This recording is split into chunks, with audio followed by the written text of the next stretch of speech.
Discriminação é um assunto que não é novo. Sempre o homem discriminou o seu semelhante, seja por uma necessidade de se comparar com o seu semelhante e tentar chegar a uma conclusão no que eu sou melhor do que o meu semelhante. Ninguém procura algo que seja pior, as pessoas procuram algo que seja melhor, mesmo que tenha que rotular uma coisa ou outra de melhor ou de pior. E daí vem a discriminação. Eu discrimino quando eu busco dar atenção, quando eu busco dar uma determinada atenção mesmo, né, para uma determinada situação e deixo outra desprivilegiada ou faço com que a pessoa seja tratada diferente por causa de alguma condição. Discriminação é um assunto que sempre esteve em pauta e a Bíblia mostra isso. Jesus fala que Deus não faz acepção de pessoas, e quando ele fala isso, então são há 2000 anos atrás, então já tem bastante tempo que temos registrado alguma coisa dessa forma na Bíblia.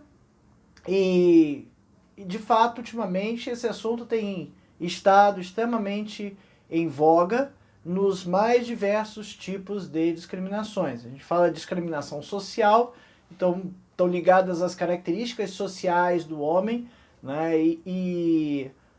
Seja por condição econômica, seja pela condição social, religiosa, então discriminação religiosa.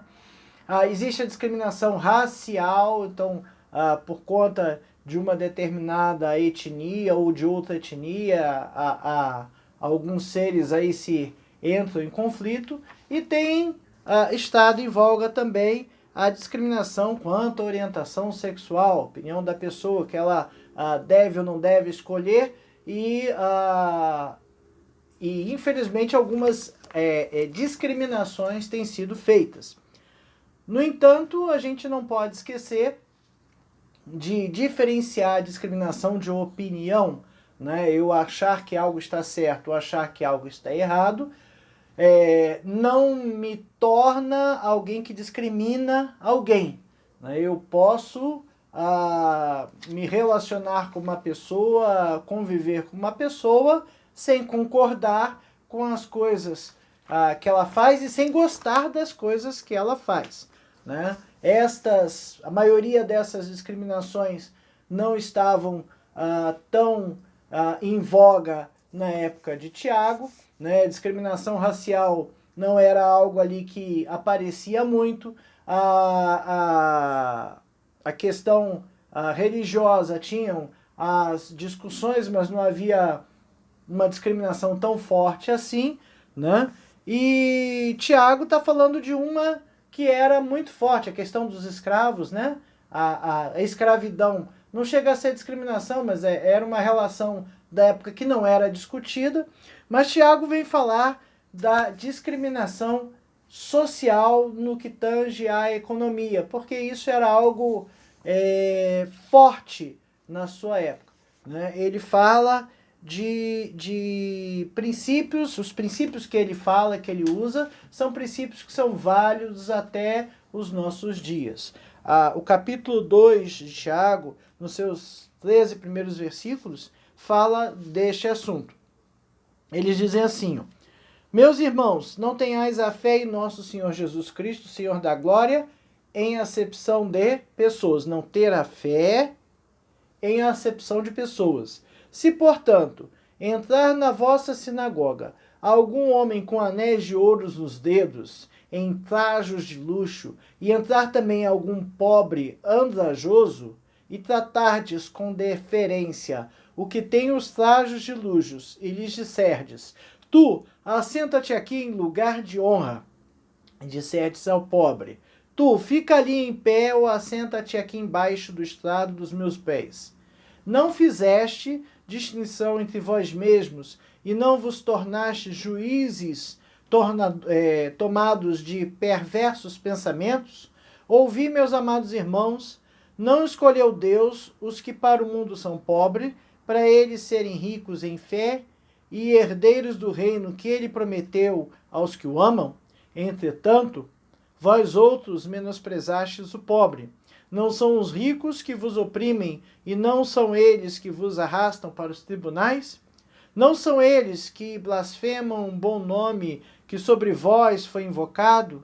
Se vós, contudo, observais a lei régia, segundo a Escritura, amarás o teu próximo como a ti mesmo. Fazeis bem. Se todavia fazeis acepção de pessoas, cometeis pecado, sendo arguido pela lei como transgressores. Pois qualquer que guarda toda a lei, mas tropeça em um só ponto, se torna culpado de todos. Porquanto aquele que disse não adulterarás, também ordenou não matarás. Ora, se não adulteras, porém matas, vens a ser transgressor da lei. Falai de tal maneira, e de tal maneira procedei como aqueles que hão de ser julgados pela lei da liberdade. Porque o juízo é sem misericórdia para com aqueles que não usou de misericórdia. A misericórdia triunfa sobre o juízo. Tiago está aqui falando de acepção de pessoas, de discriminação de pessoas. Ele usa uma imagem, uma ilustração de algo que provavelmente na época dele acontecia demais.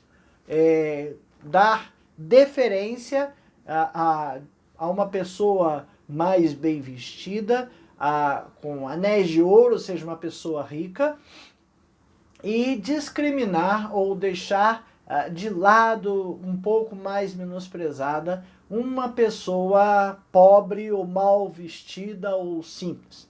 Infelizmente, a gente tem essas coisas em nossa sociedade e a gente não precisa ir muito longe. Muitas vezes a gente entra e sai do nosso ambiente de trabalho e não sequer cumprimenta o porteiro e não sequer cumprimenta a pessoa que faz a faxina, talvez por achar que esta pessoa é inferior, ou talvez, não acho isso não, mas no seu coração você acaba agindo desta maneira. A gente não pode, tem que ter atenção a isso. São pessoas humanas. Eu posso estar preocupado com as coisas do meu dia a dia, mas eu preciso dar atenção a todas elas de igual forma. É educação, é respeitoso e é não discriminar. E Tiago traz aqui o mandamento, né? Não é amar a Deus sobre todas as coisas, é o próximo como a ti mesmo, e a gente precisa ter atenção para, mesmo que seja de forma distraída, não praticar a discriminação dos nossos semelhantes.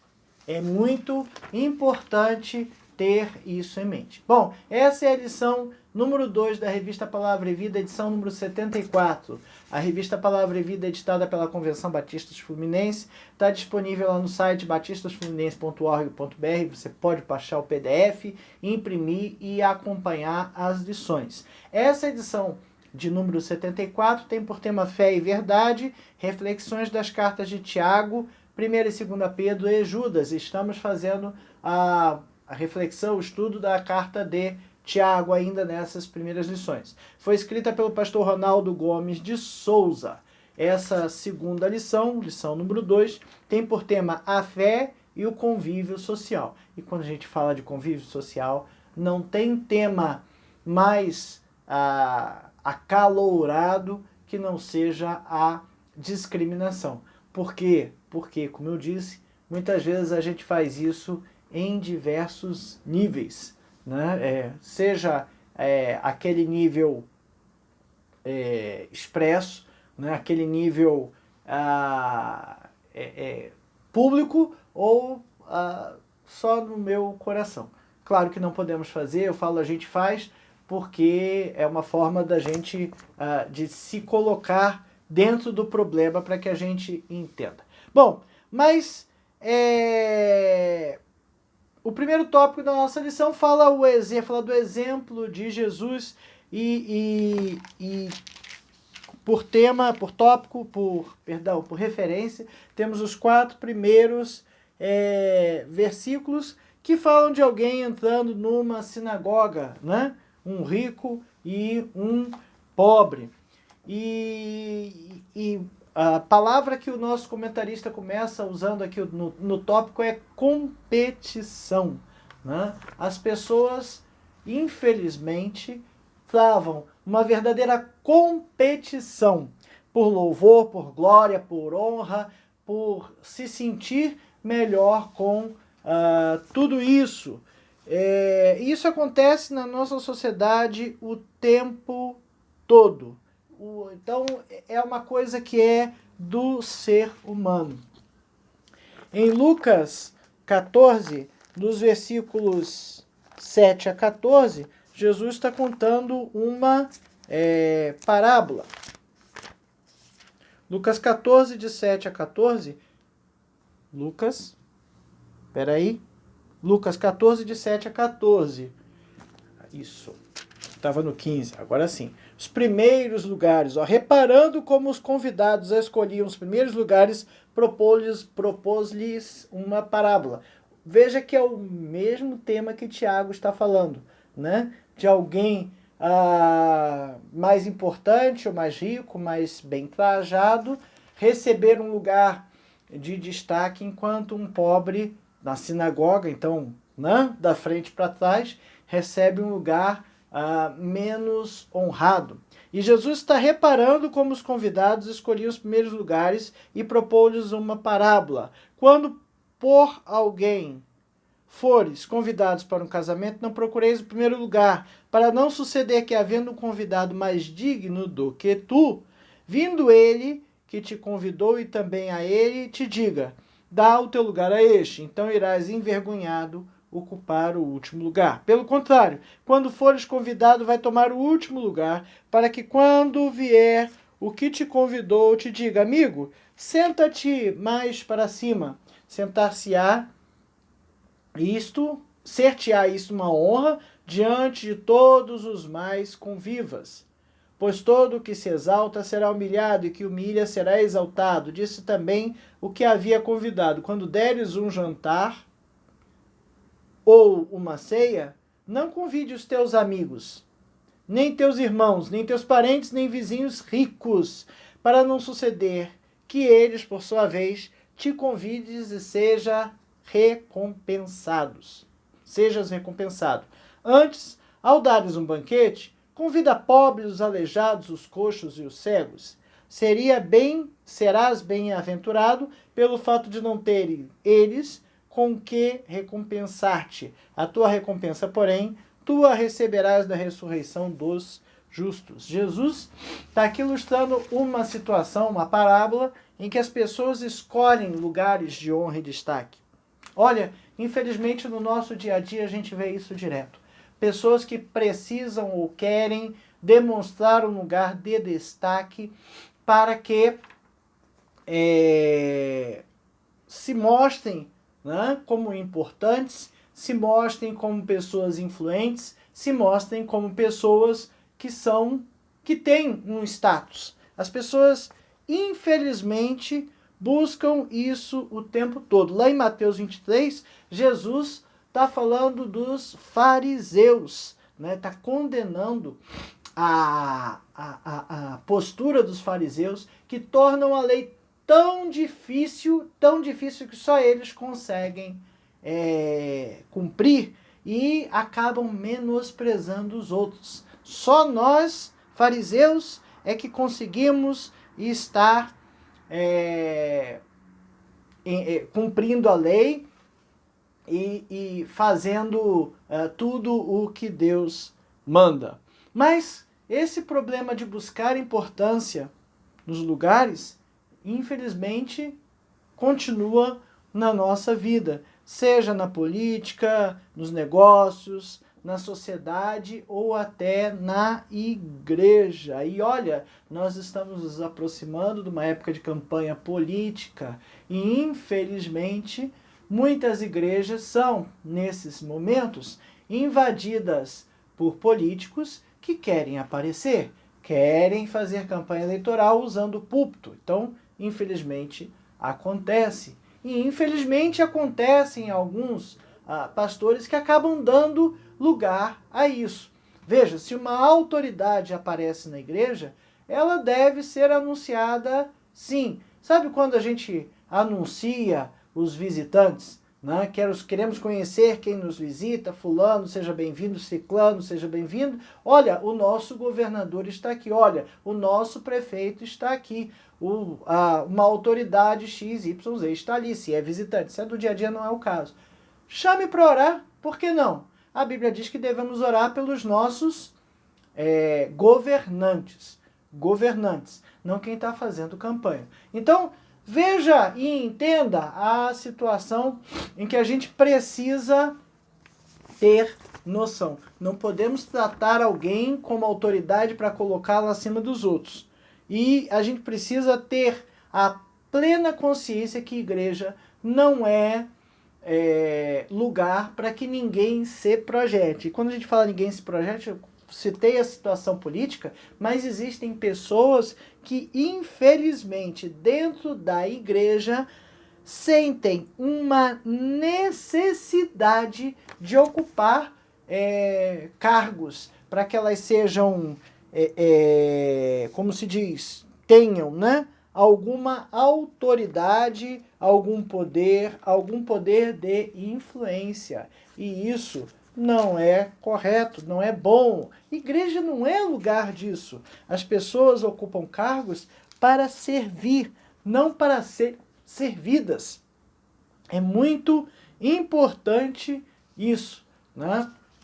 Cargo de igreja não é para que você tenha uma projeção na sua imagem, uma projeção de poder, né? Uma realização de poder. Não, igreja não é para isso. Estamos lá em Paulo, 1 Coríntios 3, de 1 a 8, as dissensões demonstram a falta de espiritualidade. Eu, porém, irmãos, não vos pude falar como a espirituais, sim como a carnais, como a crianças em Cristo. Leite vos dei a beber, não vos dei alimento sólido, porque não podeis suportá-lo, nem ainda agora podeis, porque ainda sois carnais. Portanto, havendo entre vós ciúmes e contendas, não é assim que sois carnais e andais segundo o homem? Quando, pois, alguém diz, eu sou de Paulo, e o outro, eu de Apolo, não é evidente que andais segundo os homens? Quem é Apolo e quem é Paulo? Servos, por meio de quem crestes. E isto conforme o Senhor concedeu a cada um.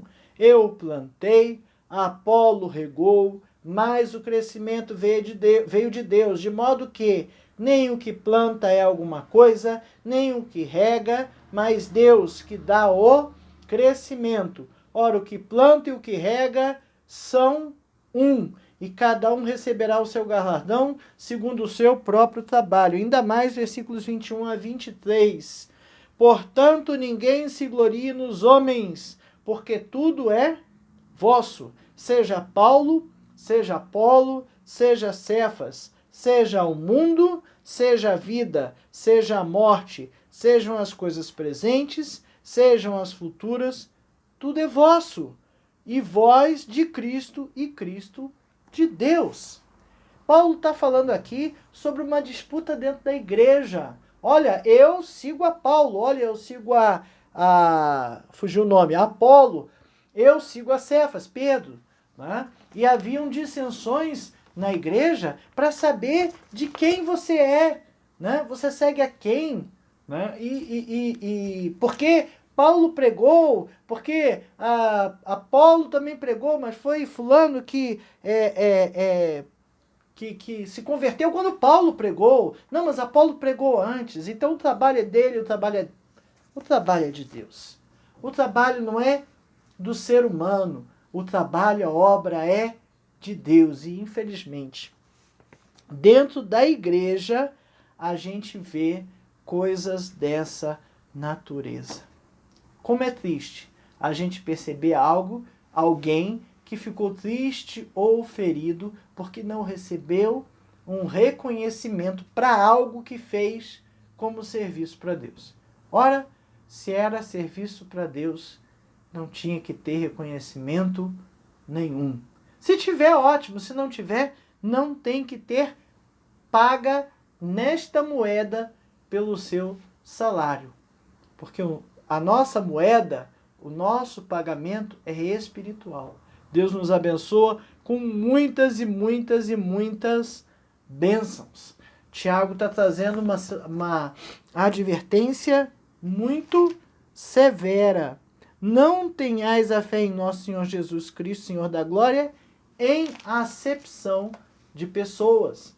Não tenham, não façam, não cometam discriminação de pessoas. Em Jesus, a nossa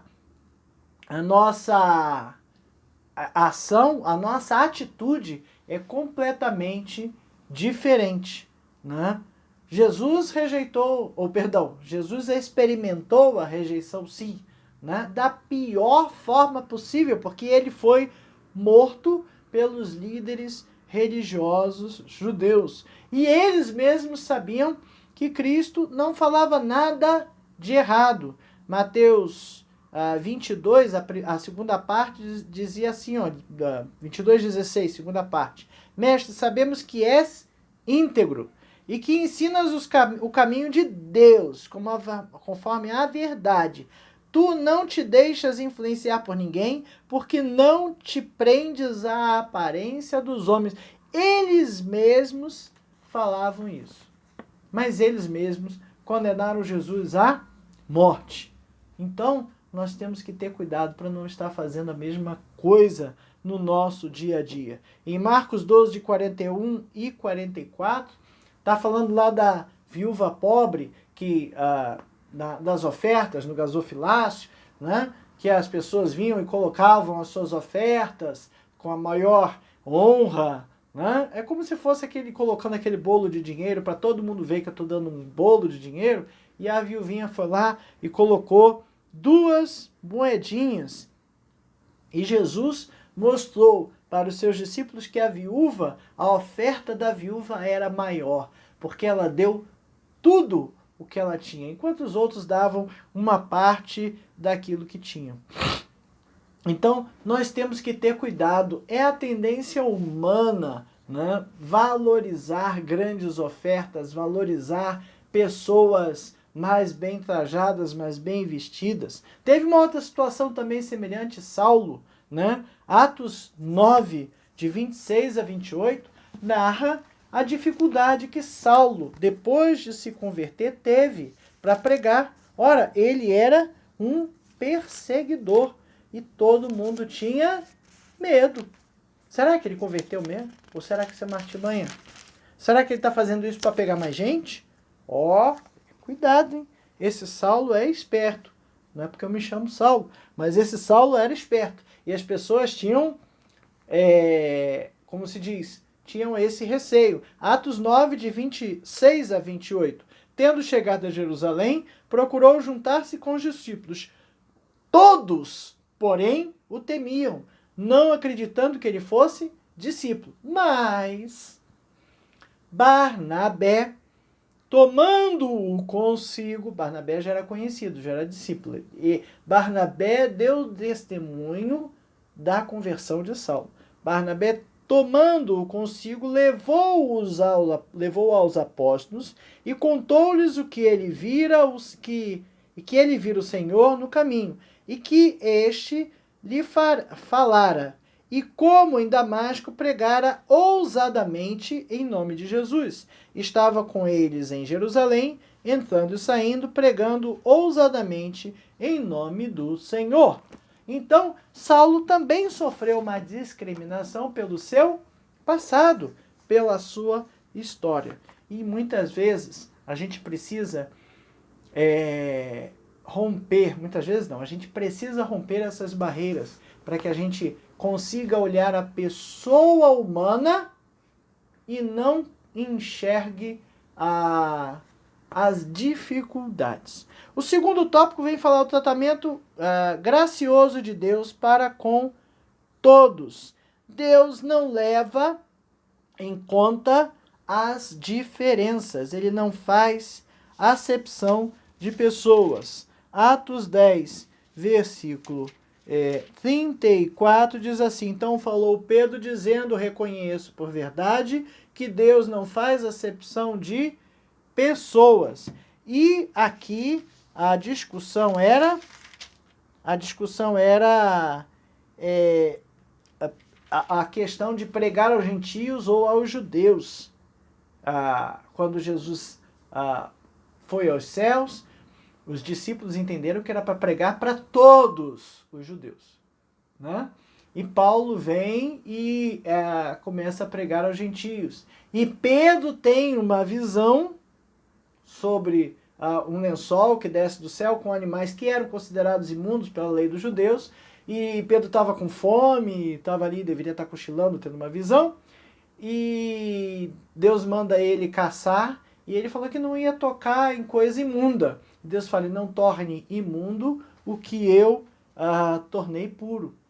E aí Pedro caiu a ficha de que Deus não faz acepção de pessoas. Em Efésios 6, 9, e aí a gente entra na discussão da escravidão, né? Está sendo falado ali a respeito de escravos. Efésios 6, 9 diz lá, e vós, senhores, de igual modo, procedei para com eles, deixando as ameaças, sabendo que o Senhor, tanto deles como vosso, está nos céus, e que para com ele não há acepção de pessoas. Havia uma relação de escravidão ainda ativa naquela época, isso veio até 1800 e alguma coisa, ou seja, 1800 anos depois, mas mesmo assim, a carta aqui aos Efésios está dizendo com todas as letras que havia uma relação, ok, não estava sendo discutida naquela época ainda, mas não era para tratar com ameaça ou com violência, era para tratar de forma correta, de forma cordial. Era uma relação trabalhista, exploratória, sim, mas não era a discussão que estava ali. Mas Deus não faz acepção se é livre ou se é escravo, se é pobre ou se é rico, né? A gente precisa ter atenção a esse detalhe.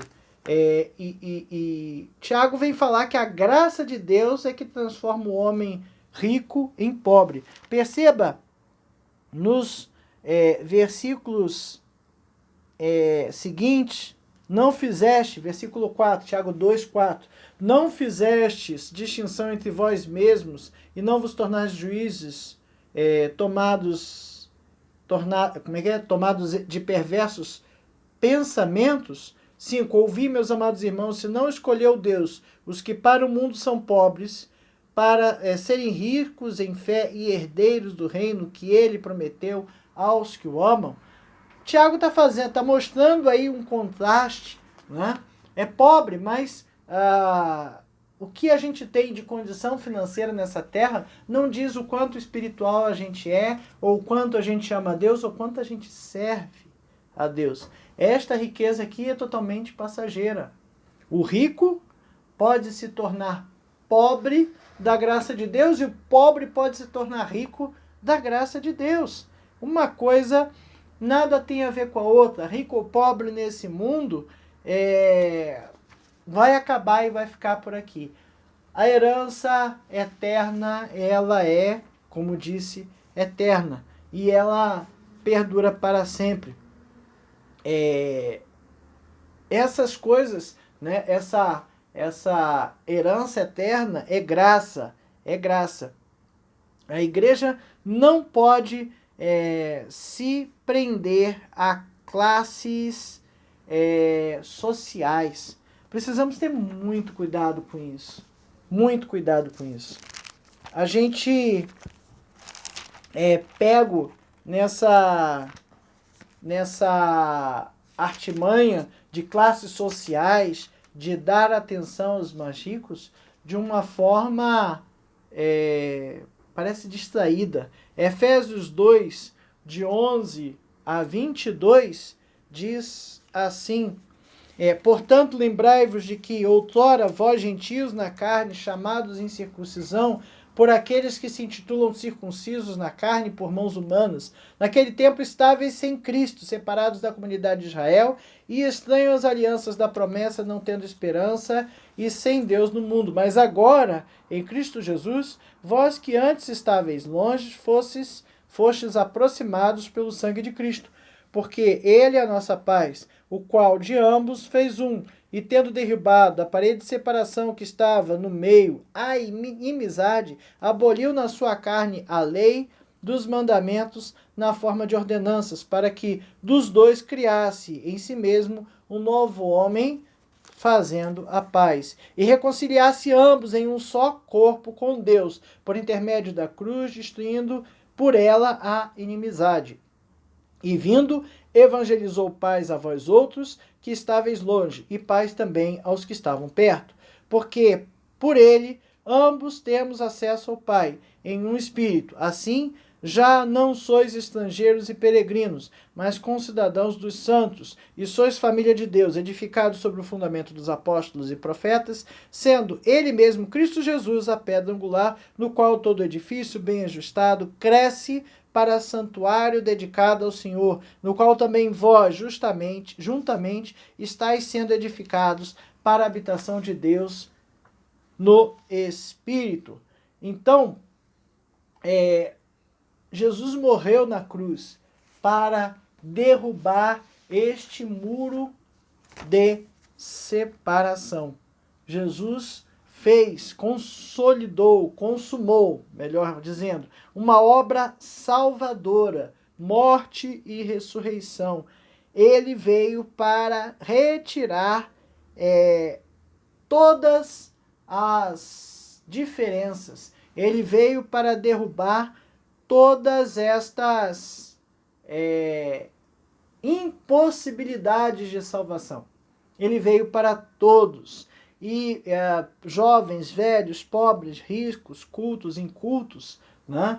E não há quem não possa chegar a Cristo. Não, o autor chama aqui a atenção a algumas pregações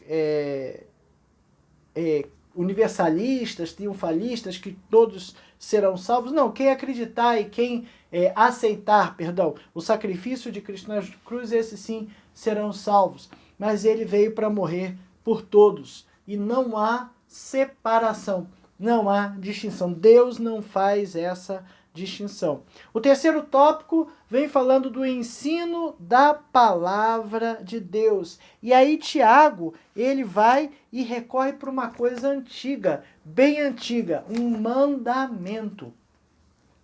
Tiago 2, do 8 a 11, ele cita assim: vós, contudo, observais a lei, régia segundo as Escrituras, amarás o teu próximo como a ti mesmo, fazeis bem. Então, Tiago vai lá atrás e adverte que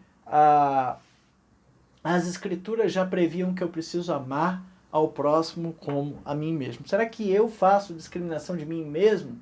Difícil, né? E aí, Deus é justo e nós precisamos ter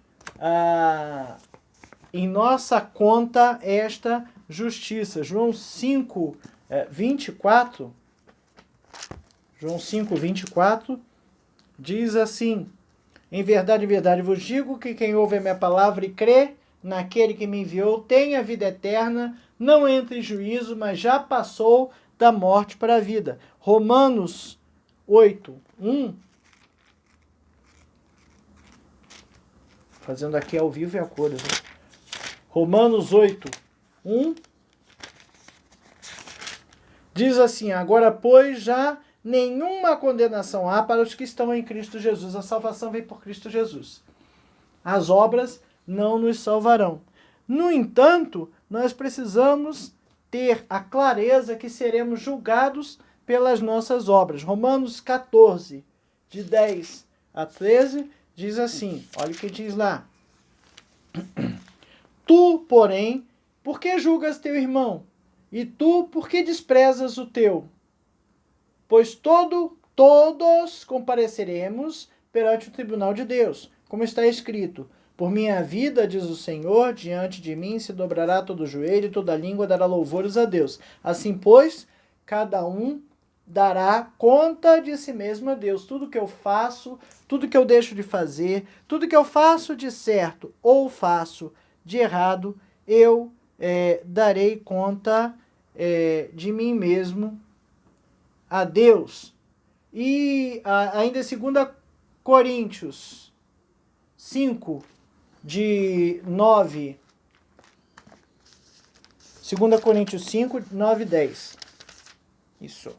2 Coríntios 5, versículos 9 e 10. É por isso que também nos esforçamos, quer presentes, quer ausentes, para sermos agradáveis, porque importa que todos nós compareçamos perante o tribunal de Cristo, para que cada um receba, segundo o bem ou mal que tiver feito por meio do corpo. Então, todos nós precisamos, amamos, né? Temos que cumprir. Eu acabei misturando o tópico seguinte, olha só. Temos que cumprir o mandamento de amar a Deus sobre todas as coisas e ao próximo como a ti mesmo, né? E a gente precisa ter essa regra de ouro, né? Da nossa vida. Amar ao próximo. E quem é o próximo? Jesus, lá na parábola do bom samaritano, ele contou lá que o próximo era aquele que precisava ajudar o outro ali. Seja povo amigo, seja povo não amigo, seja aquele que é chegado, seja aquele que eu conheço, seja aquele que eu não conheço. E a gente precisa praticar isso. É complicado muitas vezes, no mundo em que a gente vive, ouvir alguém pedindo alguma coisa pra gente e a gente ficar até com medo de ajudar. Sem saber que aquela pessoa, se aquela pessoa está mentindo ou não está mentindo. E muitas vezes a gente não tem nem tempo para dedicar para entender se aquela pessoa está mentindo ou não, se está tentando aplicar um golpe ou não. Ou aí a gente decide simplesmente desligar e ajuda. Se for golpe, ele dá conta de si a Deus. Ou a gente tenta investir para ver se é golpe ou não. Né? É complicado, que a gente tem que olhar muitas vezes desta forma. Mas Deus manda que nós tenhamos amor, né? Amar ao próximo. A lei se resume no amor, Romanos 13, 10. Né? E se cada pessoa amasse de fato seu próximo, não haveria necessidade de ter milhares de leis tão complexas. Nós precisamos amar ao nosso próximo. Agora, amar ao nosso próximo não quer dizer concordar com tudo o que ele faz. Eu vou amar um ladrão porque ele é uma pessoa humana e como pessoa humana eu tenho obrigação de amar, mas eu não vou ajudar ele no roubo e nem vou aprovar o que ele está fazendo. Então, nem tudo o que uma pessoa faz eu vou aprovar. Eu tenho a minha fé, eu tenho a minha convicção, eu acredito na Bíblia e eu sigo o que está na Bíblia. Se você faz algo contra o que está na Bíblia, aí sim, meu querido, eu vou discordar de você. Não vou te odiar por isso. Não vou te odiar por isso, de forma alguma. Mas eu não posso concordar com algo que vai contra o que eu acredito.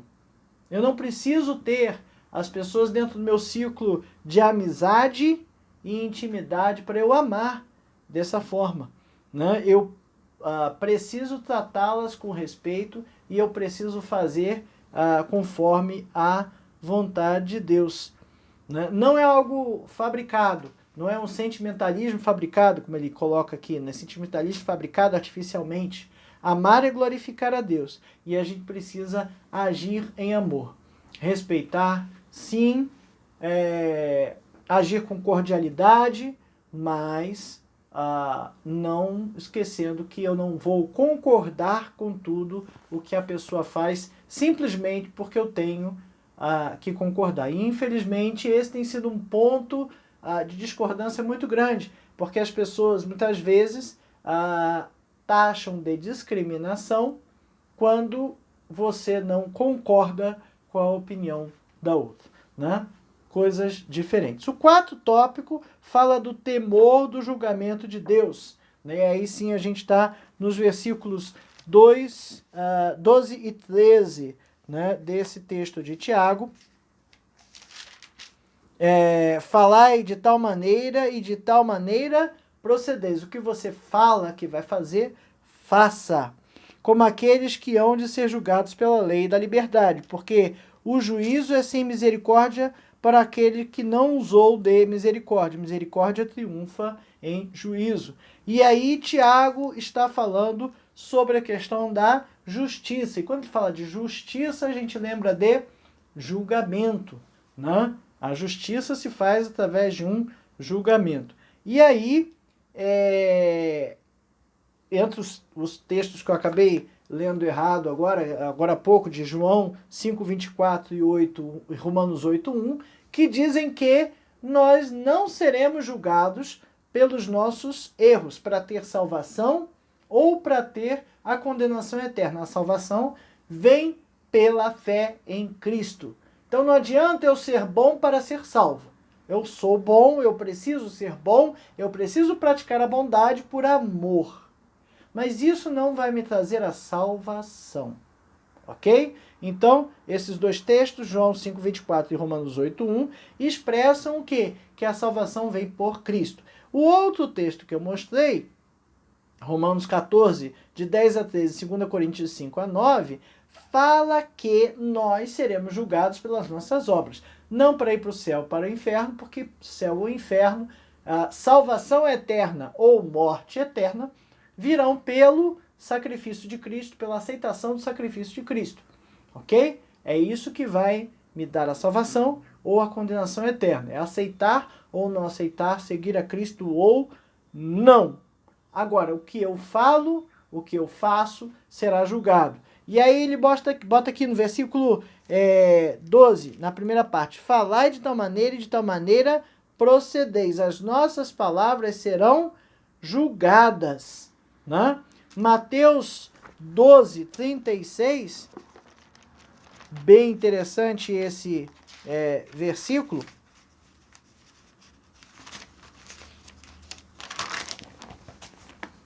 Mateus 12, versículo 36, diz assim: digo-vos que toda palavra frívola que proferirem os homens, dela darão conta no dia do juízo. Cuidado com o que você fala, Deus vai cobrar. Nossos atos serão julgados, né? Do que falaste procedeis. Então Deus não se lembra dos nossos pecados e não vai nos condenar isso. Mas Ele vai julgar o que a gente fez ou não fez, e nosso galardão virá disso aí. Cuidado, porque quando a gente faz alguma coisa errada e tem consequência, a consequência é nossa, né? A consequência é nossa. E a gente arca com a consequência daquilo que a gente fez. E no versículo 13 de Tiago 2, fala que as nossas ações serão julgadas. Então, nossas palavras serão julgadas, nossos atos serão julgados e as nossas atitudes, porque o juiz é sem misericórdia para com aquele que não usou de misericórdia. Qual a atitude que você tem tido? Qual é a atitude que eu tenho tido? Atitude não é ato, atitude é aquilo que eu faço continuamente. Eu tenho demonstrado misericórdia o tempo todo? Eu tenho agido de misericórdia para com os outros? Deus age de misericórdia para nós. Não porque a gente tem misericórdia, graças a Deus. Porque se dependesse da minha misericórdia para Deus ser misericordioso comigo, eu já estaria morto. Né? As misericórdias do Senhor se renovam a cada manhã e são a causa de não sermos consumidos. Né? Então não é uma troca. Né? eu não vou agir de misericórdia para que Deus age misericórdia comigo, não é uma troca. Até mesmo porque eu não vou conseguir atingir o padrão de Deus. O que Deus faz conosco chama-se graça. Misericórdia é quando, ele botou uma definição bem legal aqui, ó, fazer, cadê? Sendo tratado com misericórdia... Peraí, tem uma definição muito bacana aqui sobre... graça é o favor imerecido. E a misericórdia é não receber... não recebemos o que merecemos. Misericórdia é quando a gente não recebe o que merece. Isso é misericórdia. Mas... graça é pior, porque não adianta eu agir de misericórdia para receber misericórdia, porque eu não vou conseguir, né? Então, a graça é o favor imerecido. A gente não pode confundir graça com misericórdia. A gente precisa ter misericórdia com os outros, né? E a gente precisa entender muito bem isso, né? Seremos julgados pela lei da liberdade. E liberdade aqui não é licenciosidade. Palavra difícil. Não é fazer o que a pessoa quer. Ela faz o que ela quiser, ela pode fazer o que ela quiser e ela vai ser julgada pelo que ela fizer. Ela pode pensar o que ela quiser e ela será julgada por Deus pelo que ela quiser falar, quiser pensar, pelo que ela quiser fazer. E nós precisamos ter cuidado com esses detalhes. Não podemos discriminar as pessoas, não discriminamos as pessoas. Todos são seres humanos, criaturas de Deus, amados por Deus. No entanto, Deus salvará aqueles que se converterem, aqueles que seguirem a Cristo, aceitarem o sacrifício de Cristo na cruz. Concluindo, discriminação, né, ela pode ser aplicada a todas as áreas da sociedade que se discute atualmente. Essas discussões têm sido acaloradas, essas discussões muitas vezes têm sido extremistas. E aí, muitas vezes nessa discussão se busca mais um confronto do que um diálogo. A verdade é que ninguém gosta também de ser confrontado, ninguém gosta de ouvir que está errado e todos buscam justificar a sua posição como a certa. Nós buscamos fazer o que está escrito na palavra de Deus porque assim entendemos que a palavra de Deus é a sua regra de fé e conduta, e nós devemos segui-la. Não, por mais que discordemos das ações das pessoas, nós não discriminamos, tratamos diferentes por causa disso.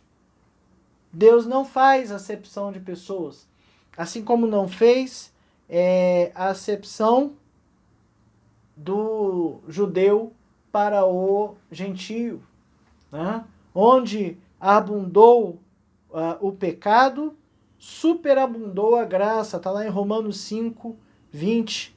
Né? A gente precisa ter os nossos corações abertos para a verdade que está em Cristo Jesus. Como eu tenho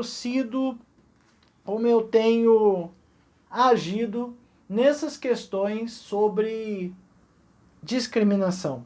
É desafiador você olhar uma situação que você não concorda e tratar a pessoa separada da sua ação. A gente ouve muitos nos nossos dias, alguns criminosos hediondos, e a gente, não, mas tem que matar mesmo. Não tem que matar, né? Quem somos nós para isso? Mas oferece risco à sociedade, precisa ficar preso, precisa ficar limitado para não causar danos à sociedade, mas é uma pessoa humana. E aí? Como a gente tem agido? É difícil, muitas vezes, para a gente separar a pessoa do que ela faz. Mas a gente precisa respeitar, amar a pessoa humana, sem concordar necessariamente com o que ela faz.